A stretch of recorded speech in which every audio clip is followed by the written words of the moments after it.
But what has happened through the gradual evolution of thinking is that now humans tend to overthink.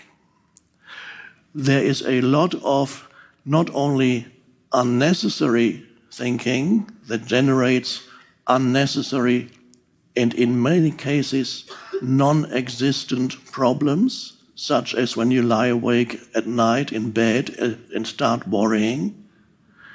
It generates a lot of unnecessary unhappiness.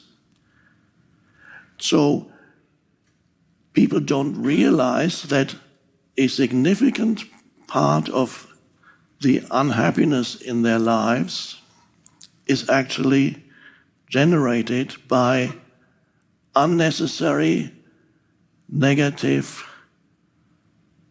often destructive mind activity, and they don't even know it. Mindfulness is, first of all, discovering the simple fact that there is a voice in your head that continuously comments on your life or on what's happening around you. There's the self-talk in there. Everybody knows what the self-talk is in there. You talk to yourself. Sometimes you talk to yourself in the first person, I. Some people talk to themselves in the second person, you. So you can get annoyed with yourself and then you say, you shouldn't have done that. And then you have another thought that says, yes, but I couldn't help it. And you might even get a third voice come in, and whatever it says, why can't I get out of my self-talk? That's self-talk too. But it's an amazing first thing, what I call the first awakening, spiritual awakening, is something very basic and something very simple. It's the discovery that there is a voice in your head that always talks to you, mostly silently. If it talks out aloud, then you're continuously, and there's nobody around, then you are considered insane. And that's only if it's loud, but most people have that inside their heads and they are not considered insane, it is considered normal. But there's not such a big difference between the two. And sometimes when you listen to there might be a man walking in the street muttering, oh, this fucking, and you say, oh, he's really insane. But it might be that you are doing the same, but it's just not out aloud, it's in your head. I should have said that. Why didn't I say that? Next time he does that, I'm not exactly know what I'm going to reply. And it goes on and on. Or you lie awake at night and start worrying. You wake up and, oh my God, what's going to happen? What if that doesn't work? And if that goes wrong? And what if he does that? And then you go into it, you get drawn, one thought leads to another thought and another thought. Oh my God. And then the body cannot distinguish between an actual reality, an event that's happening in the real life, and what your mind is saying. So when you have fearful thoughts, the body reacts to every fearful thought, and that's an emotion. The body reacts with an emotion, the emotion you feel in your body. The body cannot distinguish between an actual event and a thought. So when you think fearful thoughts, the emotions you feel are the emotions that are saying, I am in danger. There is an actual danger here. So you feel the emotion of fear, anxiety. You feel agitated. And it's not only not pleasant if you indulge in that kind of useless, dysfunctional, destructive thinking year after year after year. It has its effect on the body, and it decreases the ability of the body to have the energy to fight disease. Even mainstream medicine is discovering the connection between your state of mind and your state of health. And so gradually we are seeing, in the past they denied it completely. They only looked at your body, and not only at didn't just look at the totality of the body, even within the body, they just looked at one particular symptom, what's wrong with that particular organ. And you have, of course, in mainstream medicine, you have specialists. I'm a specialist for the liver, a specialist for this and that. Not only not taking into account the totality of the body, but more importantly, not taking into account the totality of the person, which includes the physical body and the mind. So it's vitally important to discover, first of all, that there is a voice in your head that indulges in self-talk most of the time.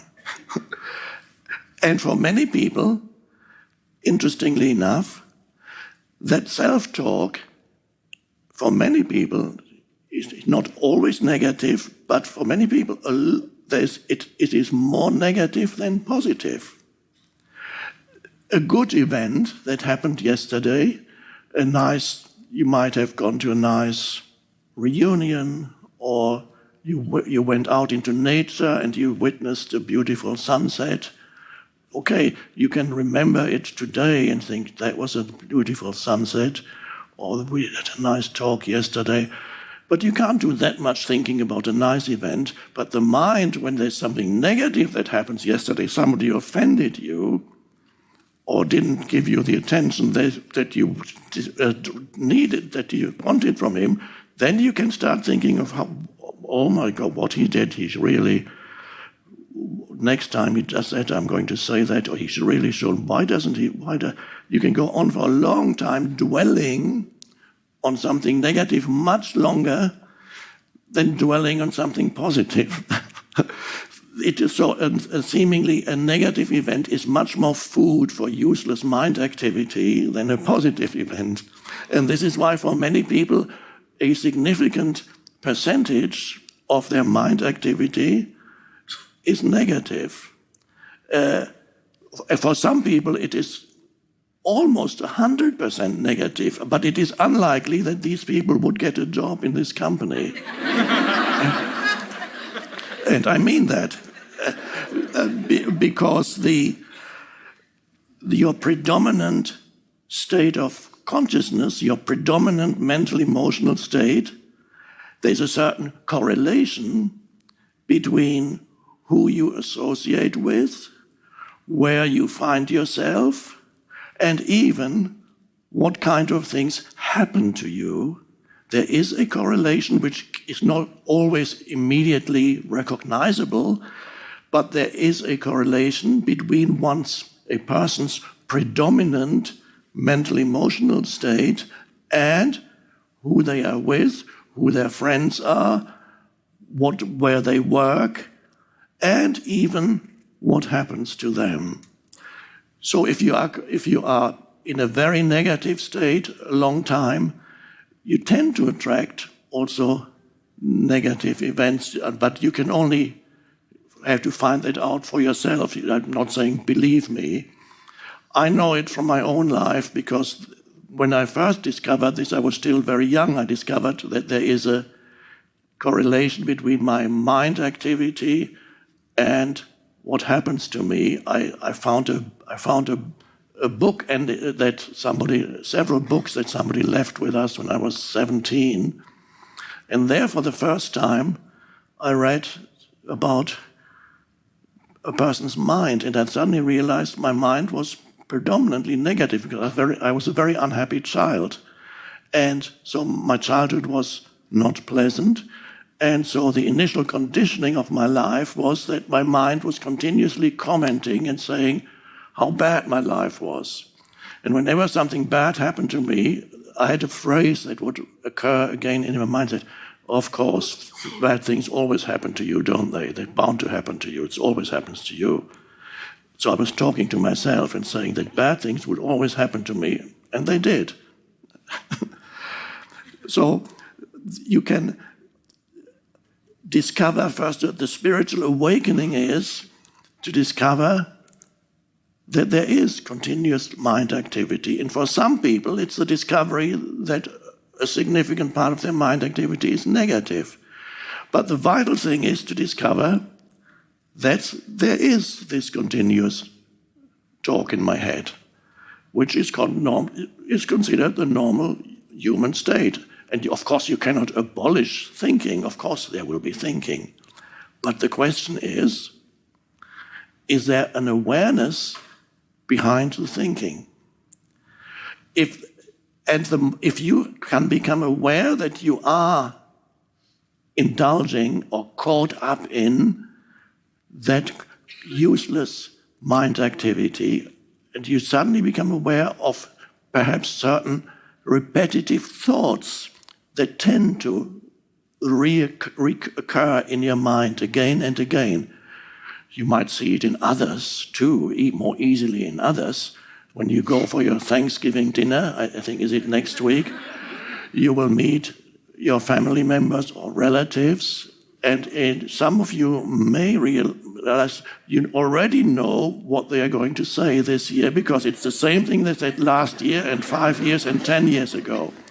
And if they have negative judgments about you or somebody else, then it's the same thing you will hear again next week when you go to them. So it's easier to see how others are caught up in repetitive thought forms, not as easy to see it in oneself. This is why there's a saying that self-knowledge is the most difficult knowledge. It's easier to see others. But if you can discover, even in the midst, perhaps, in the moment of a certain thought appearing in your mind, realizing, oh, that thought I've had this thought for years, it comes again and again and again. And so there is an observing presence, and from there you can, and that observing presence isn't a thought, it's just the ability to realize that there is a voice in your head, and that there are thoughts. And you realize that some of those thoughts are negative, and many of those thoughts actually are not only unnecessary, but make your life very difficult, such as worry. So most people live with what I call a cluttered mind. A cluttered mind means they are completely unaware that there's a continuous stream of mental commentary that it goes. And wherever they meet somebody, immediately certain judgments form.